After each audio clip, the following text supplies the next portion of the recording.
అనే అంటారు. మీరు ఎక్కడ మీరు వద్దనలేదు. బట్ ప్రతిపక్ష హోదా ఇవ్వలేదు కాబట్టే రాలేకపోతున్నా అనేది ఒక సాకు ప్రతిపక్ష నాయకుడు చూపిస్తున్నారు. సో దీని తర్వాత ఇంకా అంశాలు కూడా మాట్లాడేటి ఉన్నాయి. సోషల్ మీడియా అంశం కూడా చాలా ప్రధానంగా ఈరోజు చర్చలోకి తీసుకురావాల్సినటువంటి అవసరం ఉంది. దీనిపైన మీరు మాట్లాడితే విల్ డిస్కస్ ఆన్ ఇట్. అందరికీ నమస్తే అండి. ఈ రోజున జగన్మోహన్ రెడ్డి గారు ఎందుకు అసెంబ్లీకి రావట్లేదన్న విషయం ప్రతి ఒక్కరికి తెలుసు. ఇంతకుముందు ఆయన పరిపాలనలో 2018 నుంచి 2023 వరకు కూడా ఎలాంటి అక్రమ పరిపాలన చేశారన్నది ప్రతి ఒక్కరికి కూడా తెలుసు. ఆ రోజున ఏ విధంగా 23 మంది ఉన్న తెలుగుదేశం పార్టీ సభ్యులను ఎలాగ అవమానించారు, ఎలాంటి దూషణలు చేశారు, ఏ విధంగా పదజాలాలు విసిరారని చెప్పి ప్రతి ఒక్కరికి తెలుసు.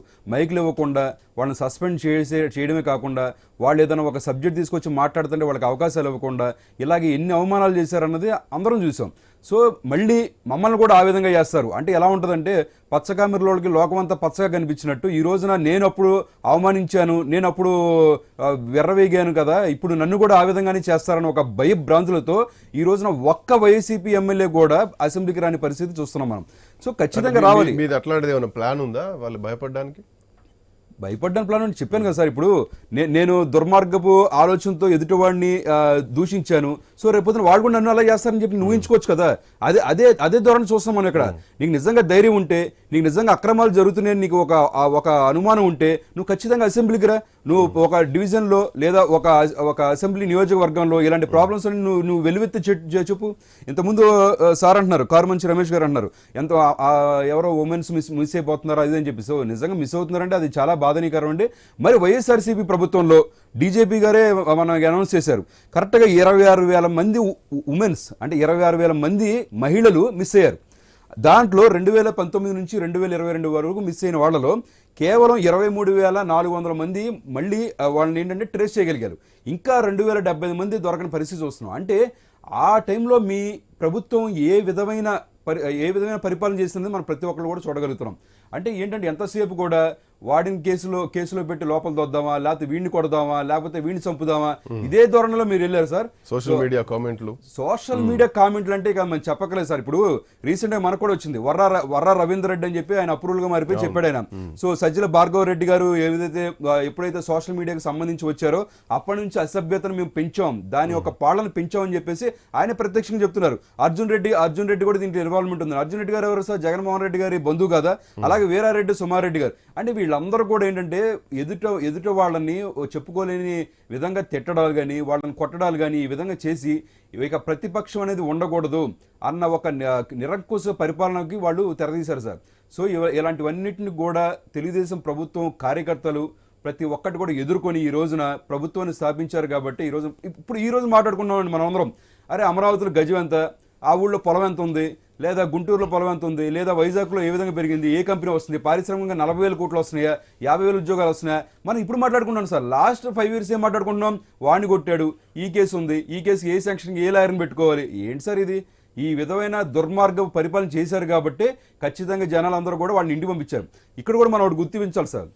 ఇంతకుముందు కాంగ్రెస్ ప్రభుత్వం అనేది ఏ విధంగా ఆంధ్రప్రదేశ్కి ద్రోహం చేసింది అన్నది ప్రతి ఒక్కరికి కూడా తెలుసు. అలాంటి ద్రోహం చేసిన పార్టీ ఆంధ్రప్రదేశ్లో ఉండకూడదని చెప్పేసి వాళ్ళందరూ కూడా బయటకు పారద్రోలారు.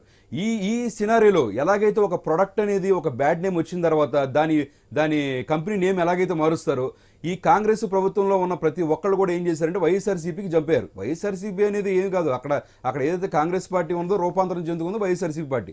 ఈ రోజున జగన్మోహన్ రెడ్డి గారు నాకు ఒక్క అవకాశం ఉండి అక్క అమ్మ అవ్వ అని చెప్పి ఇవన్నీ మాట్లాడిన తర్వాత ప్రతి ఒక్కరు కూడా ఓకే ఈయన వీరుడు సూర్యుడు పౌరుడు ప్రతి ఒక్కరు కూడా సాధిస్తాడని చెప్పి ఒక అభూత కల్పనలో జనాలందరూ కూడా మాయాన్ని చెంది ఈ రోజున ఆయన్ని గెలిపించడం జరిగింది. కానీ ఈ రోజున తెలిసిపోయింది, సో ఆయన పెద్ద వీరుడు సూర్యుడు కాదు, ఉత్తమ కుమారుడు అని చెప్పేసి ఖచ్చితంగా అందుకని చెప్పేసి ప్రతి ఒక్కరు కూడా నీకు నీ పార్టీకి దండంరా బాబు అని చెప్పేసి బయటకు వచ్చిన పరిస్థితి చూస్తున్నాం.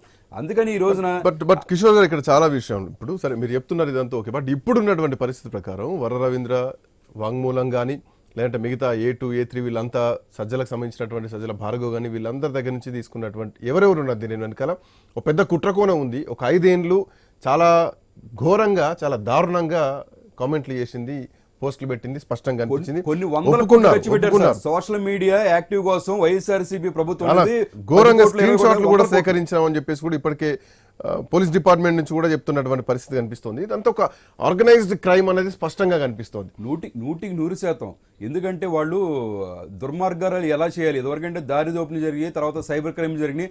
అదే విధంగా ఏంటంటే ఒక మనిషిని తిడితే కేవలం ఒక ఇద్దరికి ముగ్గురికి తెలుస్తుంది, అదే కనుక మీడియా పరంగా వెళ్తే సో కొన్ని వందల మంది తెలుస్తుంది అని చెప్పి చూద్దాం. సో ఫర్ ఎగ్జాంపుల్ విజయవాడలో ఎవరైనా ఒక యాక్టివ్గా ఉన్నాడు అనుకోండి పర్సన్, ఆ పర్సన్ ఎలాంటి అవమానకరమైన పోస్టులు పెట్టాలి అన్నదానికి ఒక టీం ఉంటుంది. అది ఆ టీమును బట్టి ప్రతి ఒక్కరిని కూడా అసైన్ చేసి దగ్గర నాకు తెలిసినంత వరకు 780 మంది ఎంతమంది సోషల్ యాక్టివిస్టులు దీంట్లో వర్క్ చేశారని కూడా నాకు ఒక సమాచారం వచ్చింది.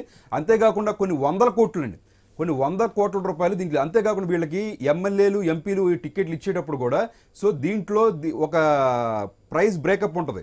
ఆ ప్రైజ్ బ్రేకప్లు ఏంటంటే సో సోషల్ మీడియాకి ఇంత, సో అంతేకాని క్యాంపెయినింగ్ ఎంత, ఈ విధంగా చేసి కూడా కొంతమందిని ఆఫర్ చేసినట్టు కూడా పలువురు అనుకోవడం కూడా మేము చూసామండి.